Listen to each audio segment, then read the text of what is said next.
রাহুল বলল, মা, তোমার জীবনী নিয়ে যদি একটা সিনেমা তৈরি হয়। মাধবী হাসলেন। তাহলে সিনেমার নাম হবে নীরবতা, এক বিপ্লবী কণ্ঠ, এক বিদ্রোহ, এক বিজয়, এক নতুন ইতিহাস। তো এতটাই ছিল পার্ট 3-তে। আজকে আমরা শুনবো পার্ট 4, যেখানে আছে সর্বোচ্চ নাটকীয় মোড়। তো এবার এখান থেকে আজকের গল্প শুরু হচ্ছে। মাধবীর সাফল্য শুধু তার শত্রুদের রাগিয়ে তোলেনি, বরং এক অদৃশ্য শক্তি তার বিরুদ্ধে কাজ করতে শুরু করেছে। একদিন গভীর রাতে তিনি তার হোটেল রুমে বসে নতুন গান লিখছিলেন। ঠিক তখনই দরজার নিচ দিয়ে একটি ছোট্ট চিঠি গড়িয়ে এলো।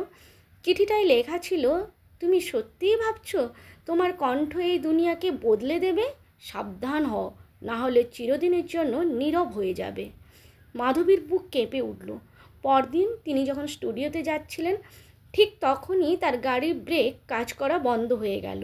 ড্রাইভার চিৎকার করলো, ম্যাডাম, ব্রেক কাজ করছে না।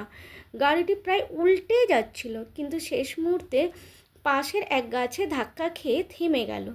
তিনি ধাক্কা সামলে নেমে দেখলেন তার গাড়ির ব্রেক কেউ ইচ্ছে করে কেটে দিয়েছে।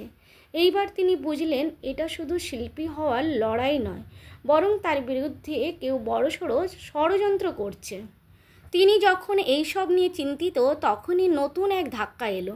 তার ফোনে একটি ভিডিও এলো, যেখানে তার সবচেয়ে কাছের বন্ধু মেহুল কোনো অজ্ঞাত ব্যক্তির সঙ্গে গোপনে কথা বলছে। মেহুল বলছে, আমি ওর সবচেয়ে কাছের বন্ধু, ও যা করছে সব আমাদের লোকদের জানাবো। মাধবীর মাথায় যেন বাজ পড়ল। তার সবচেয়ে কাছের বন্ধু, যে তাকে স্টেজে ফিরতে সাহায্য করেছিল, সেই তার বিরুদ্ধে ষড়যন্ত্র করছে। মাধবী এই ষড়যন্ত্রের আসল সত্য জানতে মাঠে নামলেন। একদিন গভীর রাতে তিনি মেহুলকে অনুসরণ করলেন এবং দেখলেন সে একটা অন্ধকার গলিতে এক লোকের সঙ্গে দেখা করছে। তিনি কাছে গিয়ে শুনলেন, লোকটি বলছে, মাধবীকে থামাতে হবে, ও যত সফল হবে ততই আমাদের ব্যবসা শেষ হয়ে যাবে। মাধবী আর সহ্য করতে পারলেন না। সামনে গিয়ে বললেন, তাহলে এটাই তোমার আসল চেহারা মেহুল? মেহুল হতভম্ব। তখনই সেই অজ্ঞাত ব্যক্তি মুখ তুলে তাকালো এবং মাধবীর চোখ বিস্ফারিত হয়ে এলো। সেই ব্যক্তি আর কেউ নয়, সুশান্ত। মাধবীর গা ঠান্ডা হয়ে গেল। তিনি কাঁপতে কাঁপতে বললেন, তুমি তুমি আমার বিরুদ্ধে ষড়যন্ত্র করছো?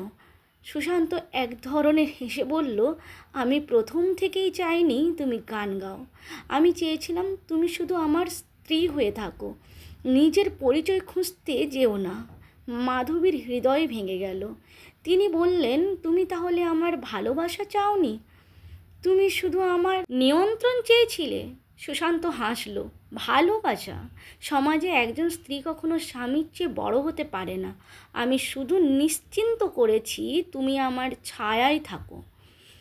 মাধবী বুঝলেন এটাই তার জীবনের সবচেয়ে বড় লড়াই। তিনি সিদ্ধান্ত নিলেন, এবার শুধু গান নয়, তিনি নিজের স্বাধীনতার জন্যও লড়বেন। তিনি সুশান্তের সব অপরাধ ফাঁস করলেন, মিডিয়ার সামনে আনলেন কিভাবে তার স্বামী ও বন্ধুরা তাকে ধ্বংস করতে চেয়েছিল। পুরো দেশ মাধবীর পাশে দাঁড়ালো। সুশান্ত ও তার চক্রান্তকারীরা পুলিশের হাতে গ্রেপ্তার হলো।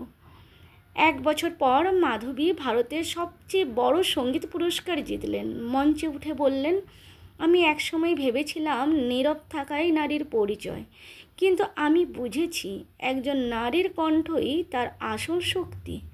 তারপর তিনি তার জনপ্রিয় গান গাইলেন, আমি আর নীরব নই, আমি বিদ্রোহের সুর। পুরো হল করতালিতে ফেটে পড়ল। এই গল্প শুধু একজন গায়িকার নয়, বরং এক নারীর জয়, যে সমাজে সব শৃঙ্খল ভেঙে নিজের পরিচয় খুঁজে পেয়েছে। নীরবতা থেকে বিদ্রোহ, বিদ্রোহ থেকে বিজয়। সুশান্ত পুলিশের হাতে গ্রেপ্তার হলেও কিছুদিন পরই এক চাঞ্চল্যকর ঘটনা ঘটল। সে জেল থেকে পালিয়ে গেছে। মাধবী তখন মুম্বাইয়ের এক বিশাল মিউজিক কনসার্টের প্রস্তুতি নিচ্ছিলেন, কিন্তু তার মনের মধ্যে এক অজানা ভয় বাসা বাঁধছিল। একদিন গভীর রাতে তার ফোন বেজে উঠল। অপরিচিত এক কণ্ঠ বলল, তুমি যেখানেই যাও না কেন, তোমার ছায়া আমি। তুমি ভাবছো তুমি জিতে গেছো, যুদ্ধ তো এখনও শুরুই হয়নি। মাধবীর শরীর ঠান্ডা হয়ে গেল। কনসার্টের আগের রাতে হঠাৎ বিদ্যুৎ চলে গেল। মাধবী একা নিজের রুমে ছিলেন। যখন জানালার পাশে একটা ছায়া দেখতে পেলেন, এরপর হঠাৎই তার মুখের উপর একটা কাপড় চাপা দেওয়া হলো। সব কিছু অন্ধকার হয়ে গেল। যখন মাধবীর জ্ঞান ফিরল, তখন তিনি নিজেকে এক অচেনা জায়গায় আবিষ্কার করলেন। একটা পরিত্যক্ত বাড়ি, চারপাশে অন্ধকার, তার সামনে দাঁড়িয়ে আছে সুশান্ত, চোখে পাগলাটে দৃষ্টি। সে ধীরে ধীরে বলল, তুমি আমাকে পুলিশের হাতে তুলে দিয়েছো, তাই না? এবার আমি তোমাকে এমন জায়গায় রেখে যাব যেখানে কেউ তোমাকে খুঁজে পাবে না। মাধবী আতঙ্কিত হয়ে চারপাশ দেখলেন। তিনি বুঝতে পারলেন এটা একটা পুরনো ফ্যাক্টরি, যেখানে কেউ সহজে আসবে না। মাধবী জানতেন যদি তিনি এখন না লড়েন তবে সব শেষ। তিনি ধীরে ধীরে সুশান্তকে কথায় ভুলিয়ে আনতে লাগলেন। তুমি তো একসময় আমাকে ভালোবাসতে, তবে কেন এত ঘৃণা? সুশান্ত ক্ষিপ্ত হয়ে চিৎকার করল, ভালোবাসতাম, কিন্তু তুমি যখন আমার ছায়া থেকে বেরিয়ে যেতে চাইলে তখনই সব বদলে গেল। ঠিক এই মুহূর্তে মাধবী একটা লোহার রড দেখে সেটি হাতে তুলে নিলেন এবং সুশান্তের মাথায় সজোরে আঘাত করলেন। সুশান্ত চিৎকার করে মাটিতে পড়ে গেল।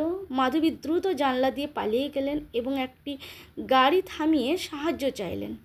পরদিন সংবাদ শিরোনামে বড় করে আসলো, প্রতারণা ও ষড়যন্ত্রের নায়ক সুশান্ত গ্রেপ্তার। মাধবী তার জীবন বাঁচিয়ে ফিরে এলেন। এই ঘটনার পর মাধবী শুধু একজন শিল্পী নন, তিনি হয়ে উঠলেন নারী স্বাধীনতার প্রতীক। তিনি একজন আন্তর্জাতিক প্ল্যাটফর্মে গান গাওয়ার ডাক পেলেন।